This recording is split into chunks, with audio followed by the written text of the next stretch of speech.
Айтпақшы, сіз үкілер туралы не білесіз?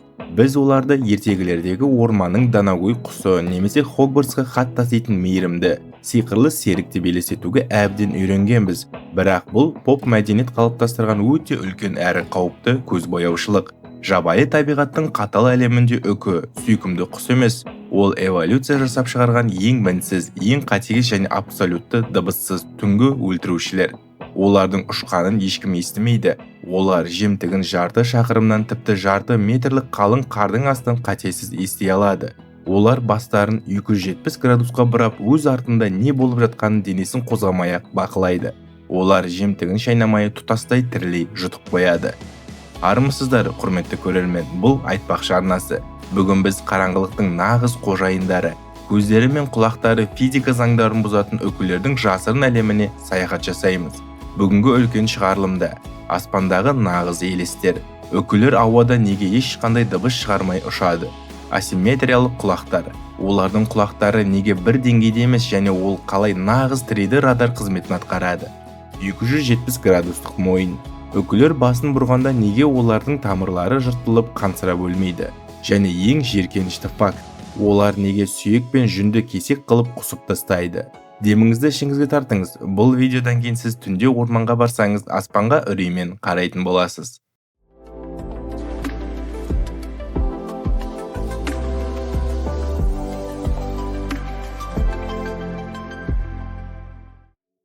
Жабайы табиғаттағы кез келген құс ұшқан кезде дыбыс шығарады.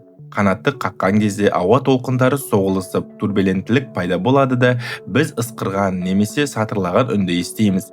Тіпті әлемдегі ең жылдам құс сұңқардың өзі ұшқанда реактивті ұшақ сияқты дыбыс шығарады. Бірақ үкілері бұл физикалық заңдылықты толықтай бұзған. Британдық BBC арнасы мен ғалымдар жасаған арнайы акустикалық эксперимент әлемді шок қылды. Үкі бірнеше микрофонның дәл жанынан қанатын барынша қағып ұшып өтсе де, аппараттар ешқандай дыбыс тіркей алмаған. 0 децибел. Олар аспандағы нағыз елестер. Енді ең басы сұрақ, олар бұны қалай жасайды? Бұл құпияның жауабы үкінің қауырсындарындағы 3 деңгейлі микротехнологияда жатыр. Егер біз үкінің қанатын микроскоппен қарасақ, мынадай ғажайыпқа куә боламыз. Бірінші технология – тісті жиек. Үкінің алдыңғы басты қауырсындарының шеті кәдімгі құстардыкіндей теп-тегіс емес, ол кәдімгі араның немесе тарақтың тістері сияқты бұдыр-бұдыр болып келеді. Қанат ауаны тіліп өткенде, бұл тістер үлкен ауа толқынын мыңдаған кішкентай дыбыссыз ағындарға бөліп тастайды. Ауаның соғылуы болмайды. Екінші технология – барқыт жабын. Үкінің бүкіл қанаты мен денесін жауып тұрған қауырсындарының беті өте жұмсақ, кәдімгі барқытқа ұқсайды. Бұл жұмсақ түктер дыбыс жұтқыш кілем сияқты жұмыс істейді. Егер қанаттың қағылуынан қандай да бір кішкентай дыбыс шыға қалса, осы барқыт түктер оны сыртқа шығармай өзіне жұтып алады. Үшінші технология – шашақты артқы жиек. Қауырсынның артқы жағында жұмсақ шашақтар өскен. Олар ауа ағындарын бір-бірімен өте жұмсақ қосып, ысқырған дыбысты мүлдем болдырмайды. Бұл үкілер технологиясының мінсіздігі соншалық, қазіргі таңда әлемдік инженерлер, соның ішінде жапондық Синкэнсен, яғни жылдам пойыз жасаушылары мен жел генераторларын құрастырушылар өз аппараттарының шуын азайту үшін дәл осы үкі қанатының дизайнын көшіріп алып қолданып жатыр. Тышқан немесе қоян түнгі орманда шөп жеп отырғанда, оның төбесіне келе жатқан қауіпті ол тек үкінің өткір тырнақтары арқасына кірген сәтте ғана сезеді. Құтылу мүмкіндігі 0-ге тең. Үкінің көздері түнде жақсы көреді деген миф бар. Иә, олар адамнан жақсы көреді, бірақ толықтай қараңғылықта. Ай жарығы жоқ, бұлтты түндері олардың да көздері ештеңе көрмейді. Мұндай кезде олардың екінші ең басты суперқаруы – есту жүйесі іске қосылады. Үкінің құлағы жер бетіндегі кез келген басқа жануардың есту мүшесіне мүлдем өзгеше құрылған. Сіз үкінің бетіне мұқият қарасаңыз, оның бетінің теп-тегіс кәдімгі дөңгелек табаққа, яғни спутник тәрелкеге ұқсайтынын байқайсыз. Бұл жай ғана әдемілік емес, ғылымда бұл бет дискісі деп аталады. Бұл қатаң қауырсындардан тұратын табақша, нағыз акустикалық локатор. Ол ормандағы ең кішкентай, ең әлсіз дыбыстарды, мысалы, тышқанның жүрек соғысын немесе қар астындағы тырнақ сыбдырын ұстап алып, оны тікелей үкінің құлақ тесіктеріне бағыттайды. Егер сіз үкінің осы бетіндегі қауырсындарын қырып тастасаңыз, ол сөзбе-сөз саңырау болып қалады, ештеңе ести алмайды. Бірақ ең үлкен шок факт бұл емес. кез келген жануардың немесе адамның екі құлағы бастың екі жағында бірдей деңгейде симметриялы орналасқан, солай ма? Ал үкілердің құлақтары асимметриялы, яғни оның бір құлағы басының өте жоғары жағында орналасса, екінші құлағы басының өте төмен жағында, тіпті көзінің астына қарай қисайтып орналасқан. Бұл қателік пе? Әрине жоқ. Бұл биологиялық 3D радар. Неге бұлай? Егер құлақтар бір деңгейде болса, сіз дыбыстың тек оң жақтан немесе сол жақтан шыққанын ғана біле аласыз. Ал үкінің құлақтары екі түрлі деңгейде болғандықтан, дыбыс толқыны оның жоғарғы құлағына, төменгі құлағына бірнеше микросекундқа ерте жетеді. Үкінің миы осы микросекундтық айырмашылықты лезде есептеп шығарады да, дыбыстың тек оң, сол жақтан емес, жоғары төмен координаталарында дәл анықтайды. Ол тышқанның қай жерде екенін көзімен көрмесе де, басындағы 3D математикалық радар арқылы оның нақты орналасқан координаталарын тіпті қалың қардың астында болса да миллиметрлік дәлдікпен көріп тұрады. Сондықтан үкі аспаннан құлдыраған кезде соқыр ұшпайды, ол құлағымен жасалған виртуалды нысанаға дәл соққы жасайды. Бұл жабайы табиғаттағы ең мінсіз өлтіруші алгоритм. Айтпақшы, сіз үкілердің басын толықтай айналдыра алатынын естіген боларсыз. Бұл кадрларды көргенде нағыз қорқынышты фильмді тамашалап жатқандай сезінесіз. Иә, үкілер бастарын денесін қозғалтпай-ақ 270 градусқа дейін бұралады. Егер адам басын бұлай бұруға тырысса, оның мойын омыртқалары сынып, күре тамырлары үзіліп, миына қан бармай лезде өліп кетер еді. Бұл қалай мүмкін? Үкінің мойнында не жасырылған? Бұл жерде табиғат тағы да инженерияның кереметін көрсеткен. Адамның мойнында небәрі 7 омыртқа бар, сондықтан біздің басымыз тек 90 градусқа ғана бұрылады. Ал үкінің мойнында 14 омыртқа орналасқан. Бұл олардың мойнына иілгіш резеңке шланг сияқты супер мобильділік береді. Бірақ ең басты мәселе омыртқада емес, қан айналымында. Басты 270 градусқа бұрғанда миды қанмен қамтамасыз ететін негізгі тамырлар міндетті түрде қысылып, бұралып қалады. Ғалымдар үкінің анатомиясын зерттеп, мынадай шок фактын ашты. Үкінің басының түбінде, жақ сүйегінің астында арнайы қан резервуарлары орналасқан. Үкі басын бұрып, негізгі тамырлар бұралған сәтте, бұл резервуарлар автоматты түрде ашылып, миға қажетті қанды қосымша жолмен жеткізіп тұрады. Яғни, оларда миды қансыз қалдырмайтын резервтік қуат көзі бар. Осының арқасында үкі мойнын айналдырып жатқанда, оның миы инсультке ұшырамай жұмыс істей береді.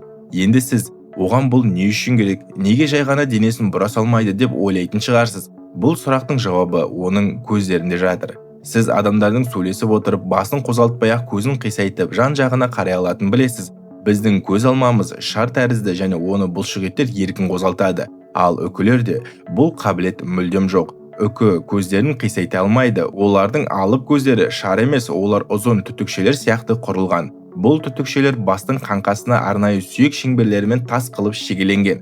Сондықтан үкі тек алдына ғана қарап тұрады.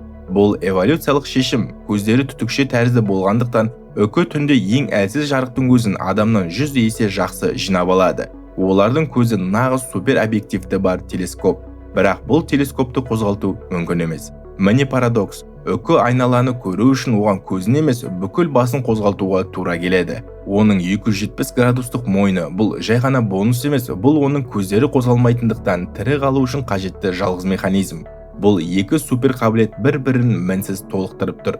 Сонымен қатар, үкінің көзі түнде жақсы көргенімен өте жақын қашықтықты, мысалы тұмсығының астындағы нәрсені мүлдем көрмейді. Сондықтан олар жемтігін жеп жатқанда тұмсығының жанындағы арнайы сезімтал түктерге сүйенеді. Олар жемтігін дәмі мен текстурасы арқылы ғана сезеді. Жақсы, үкі жемтігін ұстады, оны бұрылмайтын көзімен көрді, дыбыссыз қанатымен жақындады. Енді ол оны қалай жейді? Сіз бүркіттер мен қаршығалар сияқты үкілерді етті жұлып-жұлып жейді деп ойлайтын шығарсыз. Жоқ, үкілер өте жалқау әрі қатыгез. Олар жемтігін, тышқанды немесе кішкентай құсты тірілей, шайнамастан тұтастай жұтып қояды. Олардың аузы мен өңеші сондай кең, олар өздерінен 1,5 есе үлкен олжаны жұта алады. Бірақ жемтіктің ішінде тек ет емес, сүйектер, тістер, жүн және қауырсындар бар ғой. Біздің асқазанымыз оларды қорыта алмайды, ал үкінің асқазаны ше? Үкінің асқазаны 2 бөліктен тұрады. Бірінші бөлігінде күшті қышқыл етті қорытып жібереді, ал сүйектер мен жүн екінші бөлікке түседі. Дәл осы жерде ең жеркенішті химиялық процесс басталады. Үкінің асқазаны бұл қорытылмайтын қалдықтарды, сүйектер мен жүнді өте тығыз, сопақша кесекке айналдырып мытып тастайды. Содан кейін, шамамен 10-12 сағаттан соң үкі тамақтанғаннан кейін, осы кесекті тамағынан кері құсып тастайды. Бұл кесектерді пеллеттер деп атайды. Олар өте құрғақ әрі иіссіз. Палеонтологтар мен биологтар бұл пеллеттерді өте жақсы көреді. Неге? Өйткені бұл үкінің қоқыс шелегі. Пеллетті ашып қарау арқылы сіз сол аймақта қандай тышқандар өмір сүретінін, үкінің немен қоректенетінін толықтай біле аласыз. Біздің ғалымдар осы пеллеттердің арқасында тіпті ғылымға белгісіз болып келген ежелгі кішкентай сүтқоректілердің түрлерін ашты. Сондықтан үкі түнде ғана емес, күндіз де айналасына өзінің құсықтарын шашып, бүкіл орманға өзінің бар екенін хабарлап отырады. Міне достар, біз бүгін сіздермен бірге Гарри Поттердегі сүйкімді құс туралы мифті тасталқан еттік. Үкілер данагөй емес, олар эволюция жасап шығарған ең мінсіз, ең қатеге және ең жоғарғы технологиялық түнгі өлтірушілер. Олардың әрбір қауырсыны дыбыс жұтады. Олардың асимметриялы құлақтары 3D радар болып табылады, ал олардың 270 градустық мойны фикстелген телескоп көздерін толықтырып тұрған мінсіз механизм. Олар түнде аң аулау үшін емес, түнектің абсолютті қожайыны болу үшін жаратылған. Келесі жолы түнде орманға барсаңыз, үкінің дыбысын естісеңіз, қорықпаңыз. Керісінше, оны естігеніңіз демек ол әлі нысана таңдамады. Ал егер оның дыбысын мүлдем естімесеңіз, онда ол әлдеқашан сізді радарына енгізіп, дыбыссыз құлдилауды бастады деген сөз. Олар қараңғылықтың мінсіз күзетшілері. Бұл айтпақшы арнасы болды. Айналамыздағы жасырын әлемнің шок фактілерін бізбен бірге танып, миыңызды кеңейтіңіз. Егер бұл ақпарат сіздің үрейіңізді алып, қиялыңызды оятса, видеоға міндетті түрде лайк басып, арнаға жазылуды ұмытпаңыз.